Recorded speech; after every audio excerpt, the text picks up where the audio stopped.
بندوں کے بندوں پر بھی کچھ حقوق ہیں،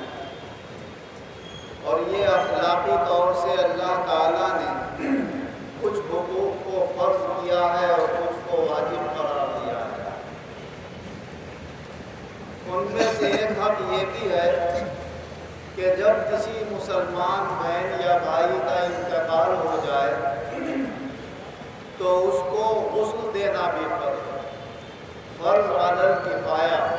کہ اگر کچھ لوگ اسے غسل دے دیں گے تو سب کی طرف سے وہ کافی ہو جائے گا۔ اسی طرح اس کو کفن دینا بھی فرض اور واجب کے برابر ہے،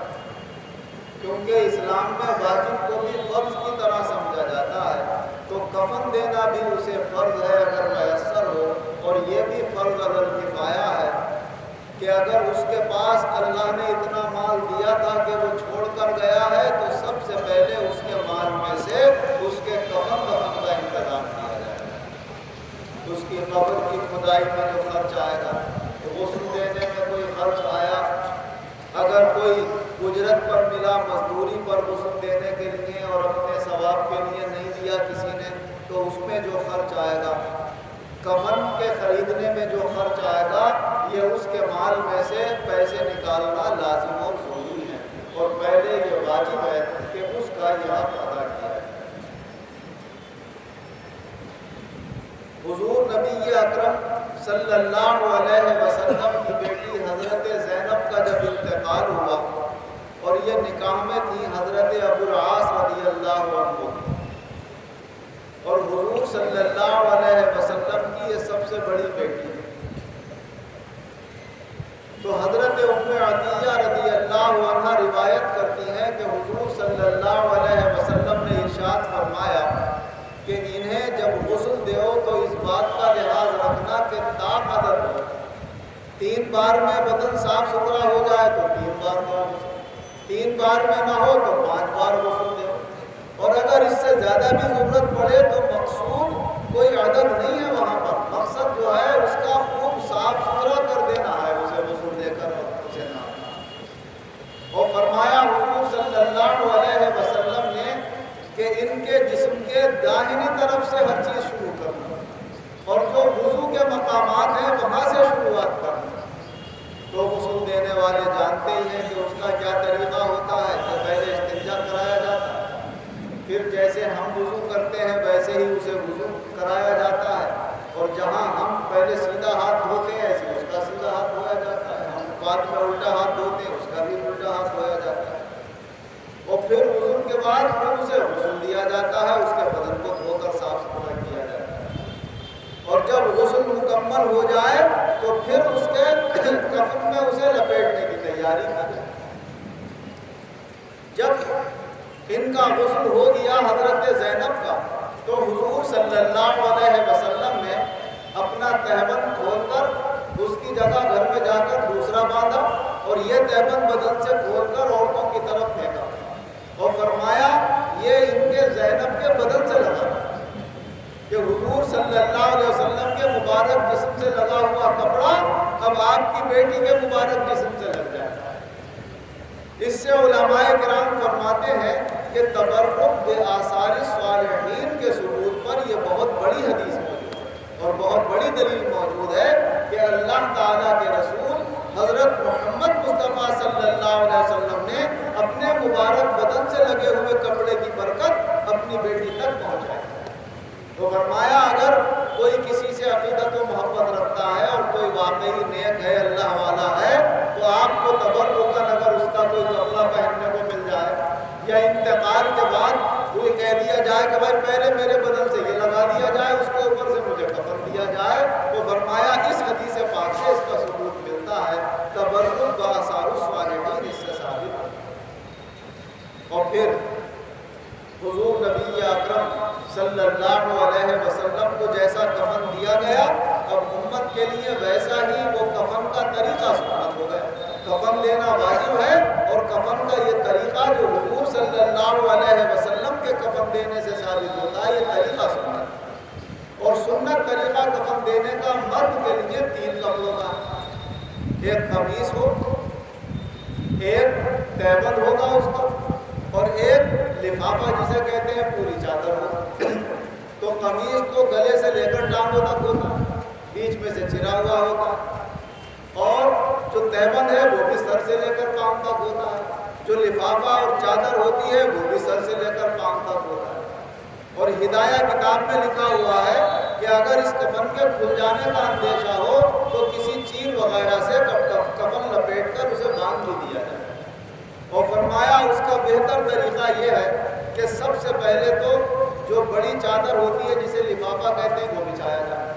اس کے اوپر سے پھر جو ازار دوسری چادر ہے وہ بچھائی جائے، پھر اس کے اوپر سے جو قمیص ہے اسے بچھا کر لٹا کر اور گلے میں ڈال کر پہلے اسے یہ قمیص پہنا دیا جائے، اور پھر بائیں طرف سے طے شروع کیا جائے، پہلے تہبند کو بائیں طرف سے پلٹا جائے، پھر اس کو دائیں طرف سے پلٹا جائے، پھر نیچے چادر رہ جائے گی، چادر کو پہلے بائیں طرف سے پلٹا جائے اور مردے کے لپیٹا جائے، اور پھر دائیں طرف سے پلٹا جائے اور مردے کے لپیٹا جائے، اور پھر سر اور پاؤں کی جانب سے کپڑے سے اسے باندھ دیا۔ اور ہدایہ جو فقہ کی کتاب ہے اس میں یہ بھی لکھا ہوا ہے کہ عورتوں کے لیے جو سنت کفن ہے وہ 5 کپڑے ہیں، 3 کپڑے یہی ہیں، ایک قمیص ہے، ایک ازار یعنی تہبند ہے پوری چادر، اور ایک پورا لفافہ ہے، اور 2 کپڑے اس کے زیادہ ہیں، ایک اوڑھنی ہے جسے خمار کہتے ہیں عربی، اور ایک سینے بند ہے کہ کسی کپڑے سے اس کے سینے کو باندھ دیا جائے گا، تو یہ 5 کپڑے سنت ہیں۔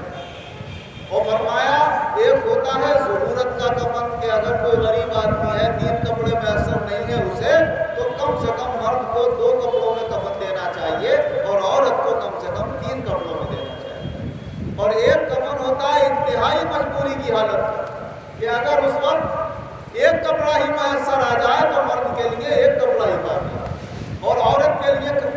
میسر آ جائے تو 2 ہی کپڑے اس کے لیے کافی ہیں، خالی ازار اس میں لپیٹ دیا جائے اور خالی جو لفافہ ہوتا ہے اس میں لپیٹ دیا جائے۔ جیسے حضرت مصعب بن عمیر رضی اللہ عنہ جب جنگ احد میں شہید ہوئے تو ان کے پاس بس ایک ہی چادر تھی، وہ چادر جب ان کے کفن کے لیے لپیٹی گئی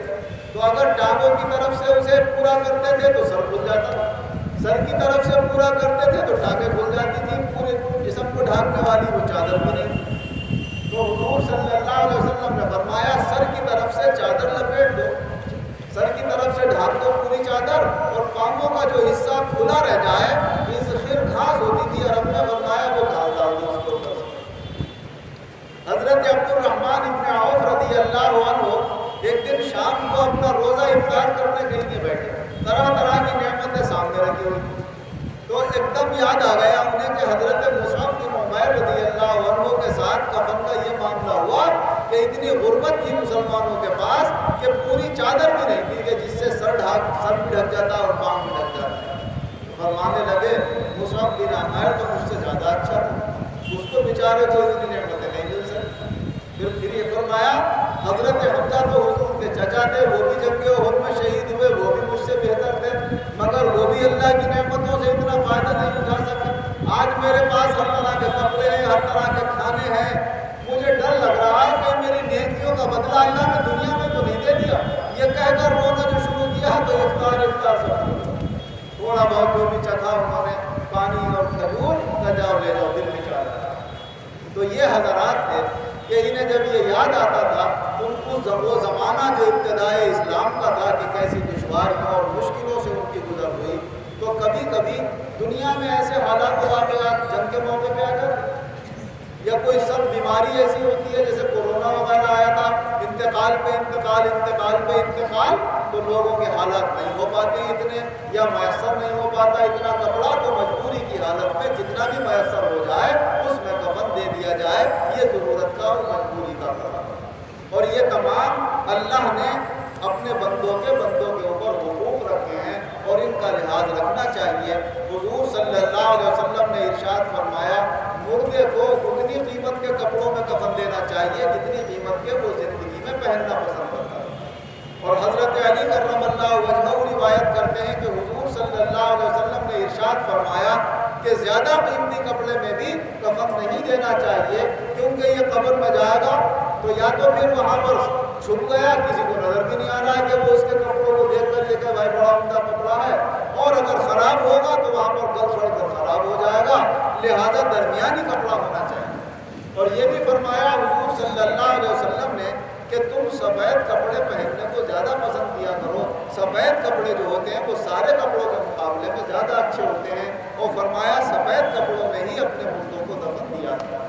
حضور صلی اللہ علیہ وسلم کو جو کفن دیا گیا وہ 3 یمن سے آئی ہوئی سفولی چادروں میں دیا گیا تھا، جو سوتی تھی تینوں چادریں۔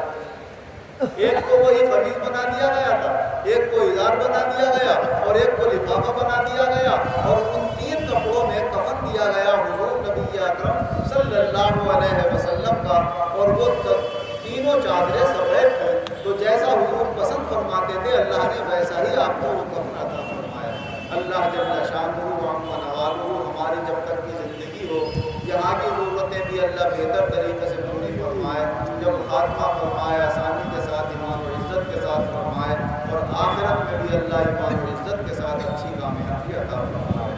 آمین۔ الحمدللہ رب العالمین والعاقبۃ للمتقین والصلاۃ والسلام علی سیدنا محمد وآلہ وصحبہ اجمعین۔ اے اللہ ہم سب کو گناہوں کو معاف فرما، آئندہ گناہوں سے بچنے کی توفیق عطا فرما، ہم سب کو تمام بیماریوں سے شفا عطا فرما، صحت کاملہ عاجلہ سب بیماروں کو عطا فرما، قرضداروں کو قرضوں سے نجات عطا فرما، بے روزگاروں کو اچھے روزگار عطا فرما، روزگار والوں کے روزگاروں کو قائم رکھ، ان کو چلتا ہوا رکھ، ان میں خیر و برکت و ترقی عطا فرما۔ ایمان و عزت کے ساتھ ہم سب کو زندہ رکھنا، ایمان و عزت کے ساتھ آسانی ہم سب کا خاتمہ فرما، ایمان و عزت کے ساتھ آخرت میں